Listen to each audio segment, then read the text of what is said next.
Welcome to the Social Media Church Podcast. I'm Nils Smith, joined by DK Hammonds.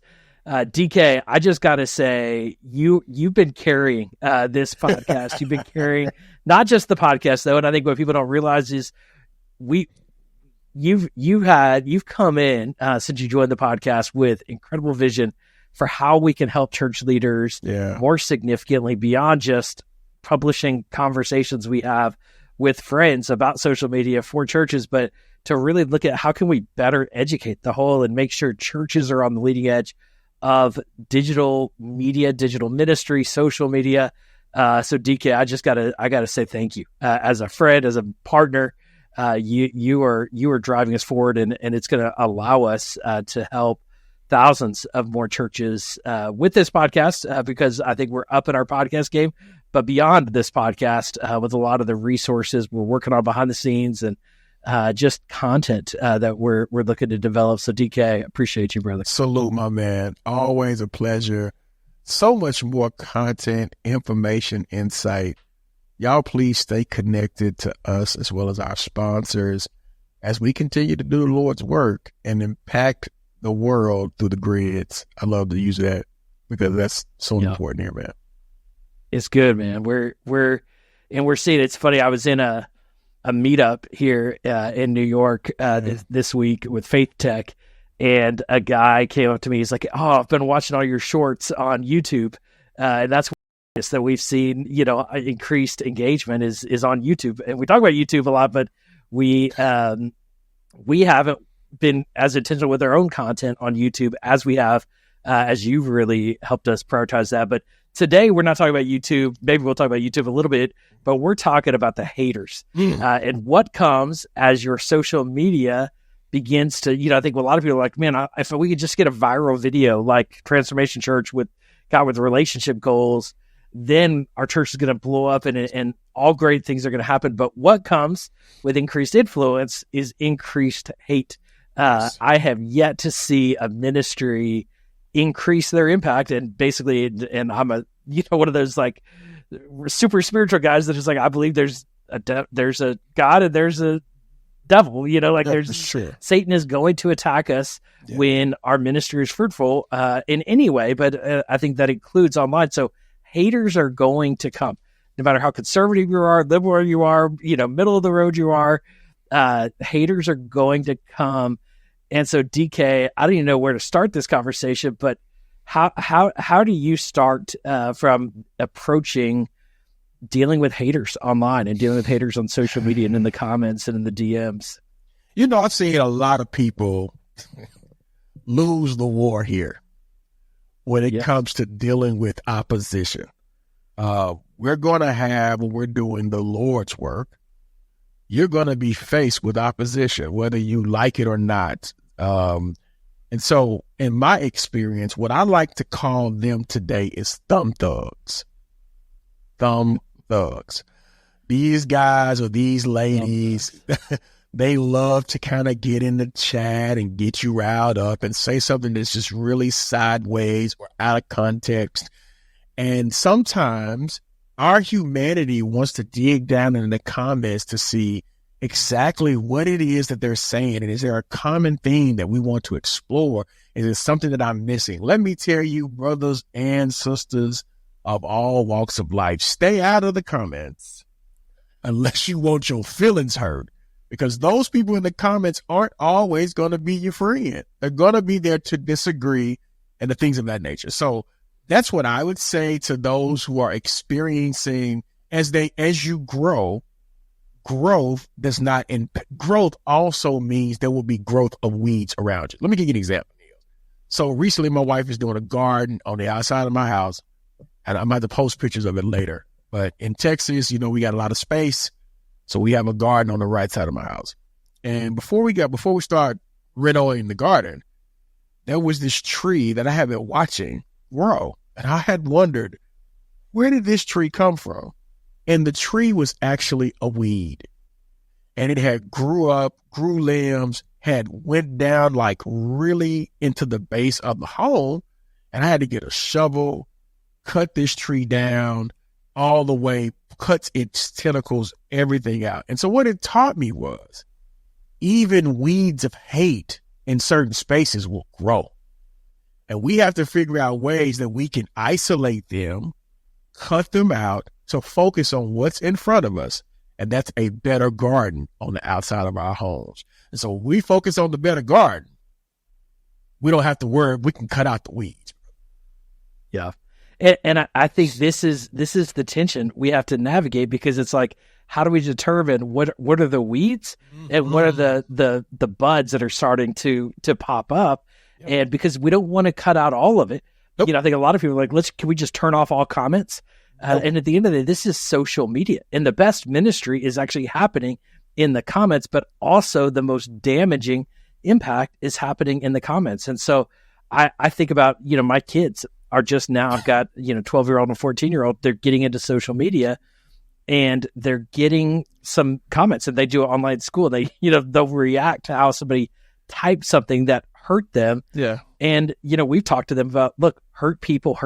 Absolutely. And it's like, if they, and Gary Vaynerchuk has talked about this well, of like, he actually he hurts for those people that send him the hate, because he knows that if you have that much hate in you to communicate with that level of anger about something that isn't that important, then you've been hurt in a very significant way that it's going beyond what that message is. That said, responding to them, reacting to them, I have never seen fruit from that. Now, I will say the one time that I feel like I've seen fruit from an effective response was Mike Todd. And he, and a lot of people have seen it, he called it Spitzgate, where he had a video go viral, and it actually trended like top 5 on Twitter, where he had done a sermon illustration where he spit in dirt and mud and then rubbed it on his brother's eyes, to illustrate. Obviously got a lot of attention, obviously went viral, but it was too far. Yeah. But the way he responded was, instead of totally ignoring it, he got back on and just said, you know what? I watched it again. I listened a little bit, and I made a mistake. I went too far. And I think sometimes there's the humility when there's an overwhelming response of like, look, we are going to make mistakes. And I think to own our mistakes is a good thing. And so there's times for that, but I would say that's often the exception, and the better response often is to delete or to ignore, but don't feed the trolls. Yeah. Because that's going nowhere. And the response you're going to get from them is just going to feed them to do more. Now, sometimes deleting feeds them too. Yep. But when they see that they're not going to get a platform on you, they can talk about you all they want on their platform. Yep. But what they know is nobody's listening to them on their platform. They're trying to get on your platform. Yep. And get people's attention. And that's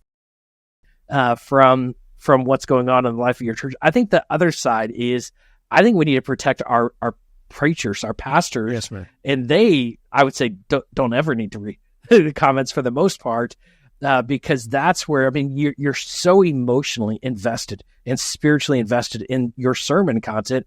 And when that's fueling, I think that hate, or you've invested in building the church, and when somebody talks negatively about your church, they're basically calling your baby ugly. That can be so emotional that it's destructive. That's unhealthy. That said, I think you need a team, whether that's volunteers or staff, that are engaging in the comments to do ministry, or deleting the comments that are distracting from the ministry. But I think the other layer to that is they can also be beat down by those comments and messages coming in and deleting those. And so but I think it's like your security team in many ways, of who is on those front lines of your online security team of, this is healthy conversation, and you could be in our lobby, or you're in our lobby and you're cursing and you're, destructive, and it's just time for you to go. And so this is not a black and white issue. There's gray in here. It is. And I think it is hard to navigate it. DK, how have you staffed this in the past, or have you seen other churches staff this response system and done it well, or missed the opportunity? Oh, I've seen a lot of misses. But I like the question in terms of how we staffed it. I think what's important here when we're talking about what's happening in the comments, it is training people not to overreact because somebody else is overreacting on the left side. It is about keeping a cool, a calm when it comes to reacting to some of these comments. Some of these things are outlandish. Like I've seen it at a client. We're running live on a Sunday and the bots get in there that's trying to promote their sexual content. That you're like, hey man, this has nothing to do with church. And should you delete that comment or just wait till it passes over and keep right on going? We're going to keep right on going. We're going to acknowledge, hey, we see it. We're going to let the manager know or the director know that this is there. And then we're going to have proper things in place so that we don't overreact. I think it's about being systematic and having a plan in place, just like we should have a plan in place when somebody threatens their life. In instances like that, we need to have a plan in place for these various reactions so that we don't overreact. So I think not overreacting is the most important thing. Already having a pre-typed text that kind of speaks to that. If there is a troll, hey, we see you, we thank you for coming, and God bless you, and we've acknowledged it, and we've moved right on past you, no matter how much you say. And I think the other thing is, don't be so quick to delete or mute them, because here's what happens. Here's what I know about trolls. If they have one account, they have 10. And they're just going to go to another account, and they're going to crank that other account up, and they're going to come right back to you and continue to troll. Yep. If you ignore them, they'll stop. I promise you. They will stop. So the last thing is, let's not feed the trolls, right? It's the difference between a good plant and a good weed. A good weed will grow on its own. You can just kind of cut that out and be done.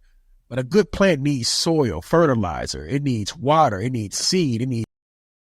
And that's what we want to spend our invested time in when it comes to these chats, additional conversations, and things of that nature. And yes, Pastor, you're going to do something outlandish. Let me tell you something. Tell your media department to cut it out. Just trim it down, cut it out. Yep. We won't see it. But if you don't tell your media department to cut it out, we're going to see it. We're going to react for it. So here's the last thing, Nils. And this is for leaders who just feel inclined to be in the chat.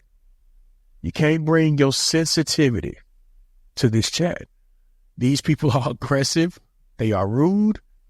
They are saying things that have nothing to do with you or your character. Don't even take it personal. One thing I told to a major podcaster 2 years ago, I said, if you get into the chat, you've lost the war. You cannot get into the chat with them. Stay above ground and keep walking. And if you do it that way, and here's the other thing, because sometimes, Nils, let me say this, having those trolls spark up engagement. Yeah. And so it's a positivity to it. And if you're down there just really trying to chat it up with them, you lose that. And you can also use that content for additionals that have, hey, I heard this question, let me address it. And you can address it as content. So that's the ways that I've seen it done. Those are the tips that I would supply to our community. And I think what you'll often see is that your community will often just, they'll handle the trolls themselves. Absolutely. I think where it gets out of control, though, is they end up going on a tangent with the troll trying to defend their church or defend their pastor. Yep. And you don't want that on your platforms. Now, I think where it's beneficial is if people are going out on other threads and you've got church members that are defending their church and pastor, great. But don't let it happen on your church's accounts. That's for ministry to be done. And I think this is kind of a sacred place that we want to guard and defend from those things. I think there's different places for different conversations. If you want to get real crazy, go to Reddit. You know, you can see all the crazies are on Reddit. And I think YouTube comments are probably the worst out there in the social media landscape. DK, the platform that I continue to see a lot of churches struggle with is Google reviews. And so Google reviews is often the place that we all go when something bad happens at a restaurant or, you know, something's going on. And because it's often where when people Google search, they'll see the Google reviews if they're checking out your church online. Yeah. And if it's filled with the 10 people who had a bad experience with your church, the 500 other people who had a great experience, they don't think to go leave a Google review. They're happy. You only think to leave a Google review when you're upset. How can churches better approach that Google reviews, or Yelp, is probably the second in there, but I don't think people are Yelping churches as much as they Google churches. So how do you approach that? Because churches will come to me, DK, and say, hey, can you delete all these bad reviews from Google? It's like, no, that's not the way this works. So DK, what do you do with Google reviews? So Yelp, you do have to normally pay for Yelp after a certain period of time and take a look at those reviews. So the first thing I'm going to do if I see negative reviews is, number one, see if I actually own the actual name. Because some people haven't even claimed their accounts. They hadn't even claimed their YouTubes. They hadn't even claimed their Googles, their Yelps. You need to claim those things as your own. This is intellectual property that belongs to the church. That's the first thing you need to do. All right. You do that through Google My Business, right? That is correct. So, and Yep, you sign on to Yep, you'll see the name available. You'll get the name, and it'll be your name, and nobody can get it. Yep. And they'll send like a postcard to your church to confirm and put in the code. And that is correct. So those things, you need to claim your name. That's what you need to do. I think the second thing is, let's say you see the review. You can positively respond to the review if it's negative. Your response to the review is going to be as important as their response. Hey, we thank you for leaving us this review. We count it an honor that you were here. We appreciate you, and we would love for you to do and plan your visit to our church. You can be our special guest.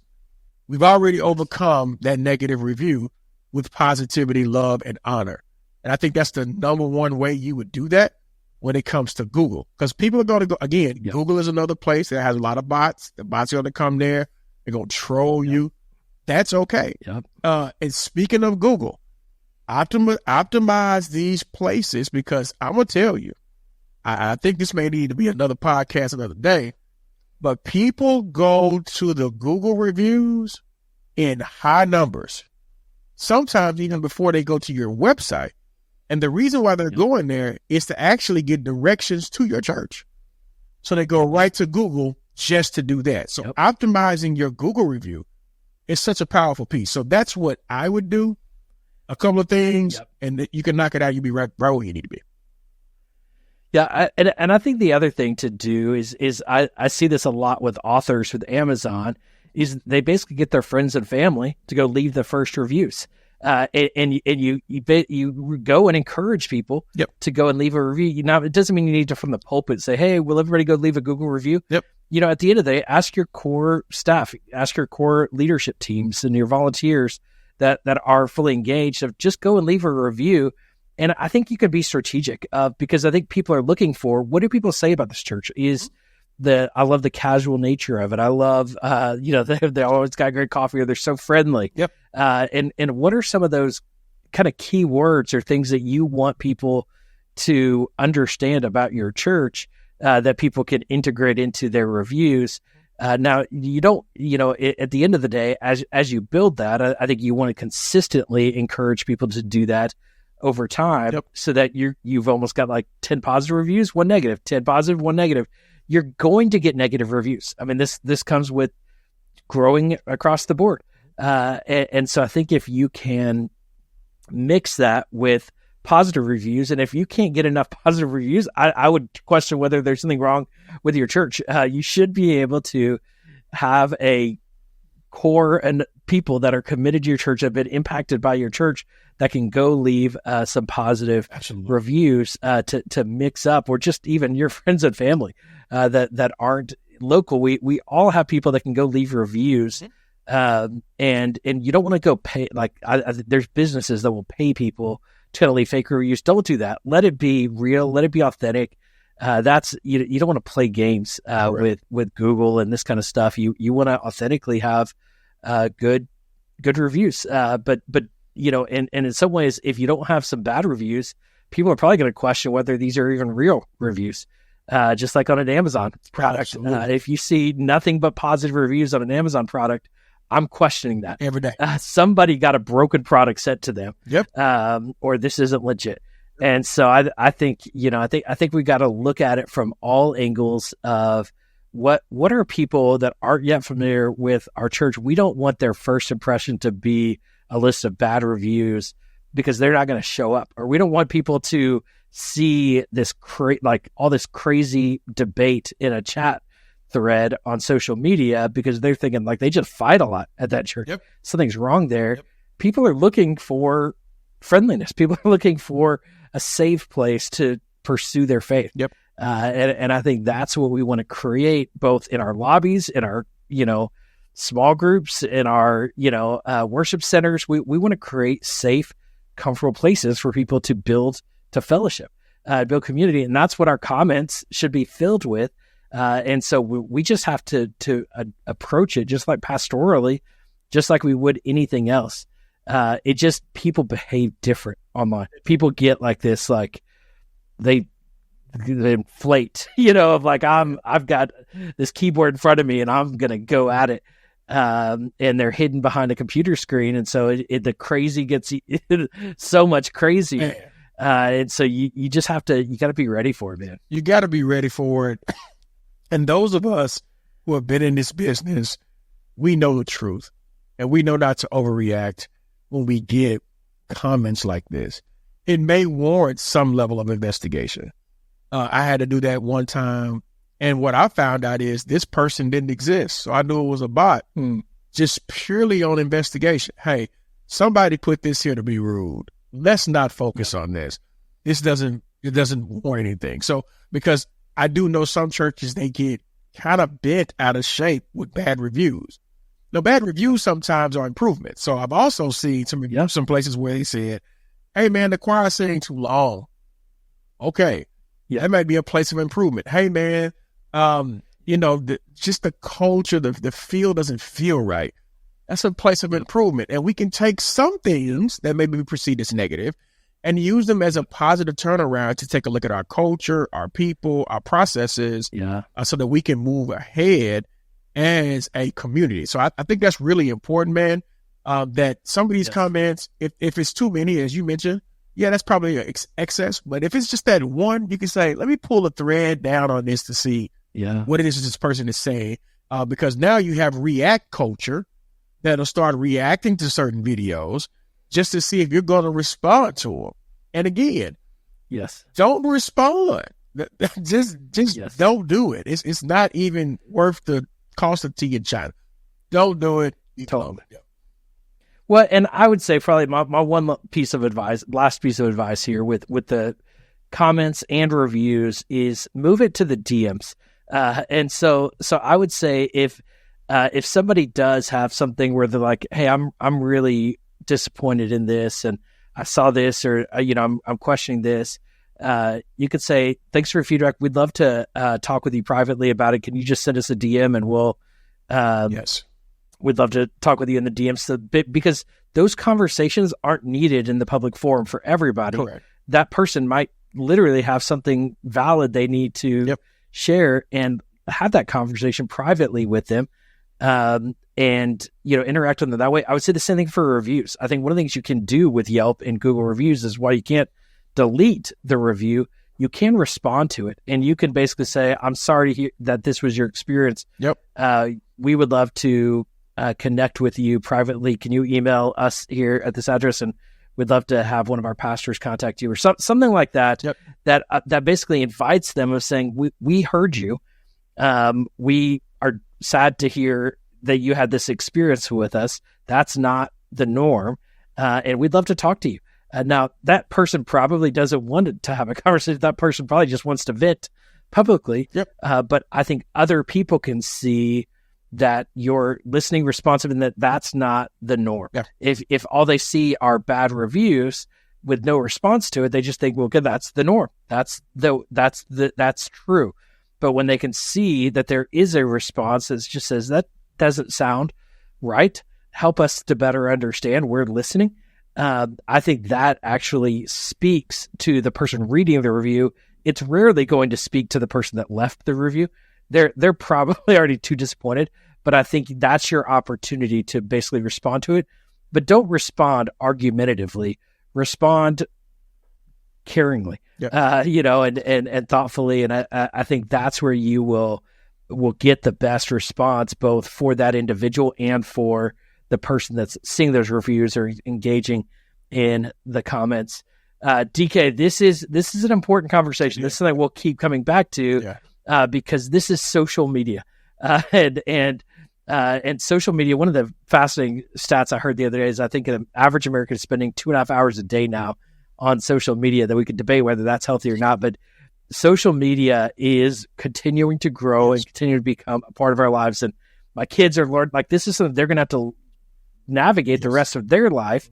And part of that will always be the basically public square comment thread that historically we never had in the life of the church. So this is new ground to understand and how to navigate it. It's not easy, and there's not a perfect playbook for how to do this, but it is critical and important. And I think if you do it well, you will see great fruit. So as you prepare to grow your church and reach more people through social media, I think you also have to learn how to better steward this engagement that's happening on your social media platforms. Any final thoughts before we wrap up? Man, I love the stewardship piece of it. Yes, there needs to be stewardship. So if you hadn't considered finding a person to kind of help you monitor the social media aspects to make sure that we're on brand, make sure that our culture is right, find that person that can just keep an eyeball on that.